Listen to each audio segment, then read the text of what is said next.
Hey y'all, Ava here, part 2 of responding to comments. So I got this comment from somebody, I don't know, their tag is weird and I don't really know how to say it because it's a lot of numbers. So we're just going to read it. It says, in response to me talking about abortion, it says, but what if someone was raped in underage and they want an abortion, or if someone is literally unable to, and then it cuts off and it says, basically, to care for a child. They're unable to care for a child.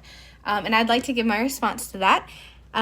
So basically, when you're saying that a baby conceived out of rape or conceived underage or just in poor living conditions, you're telling that baby that they basically don't deserve to live, that because of choices that were not their decisions, because of factors that they could not control, that they don't deserve to live.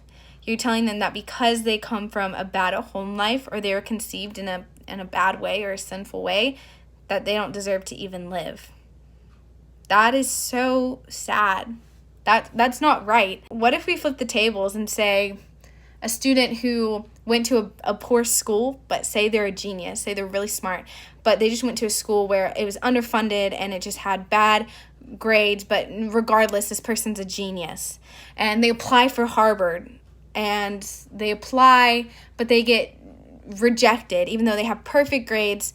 They would have passed through if they went to a nice school, but you're saying because yes, they're smart enough, and yes, they have the full ability to go and learn and to do well and to live a scholarly life and to fulfill their education, because of their circumstances and the school that they went to was so bad, we're not even going to give them a chance to do well in Harvard.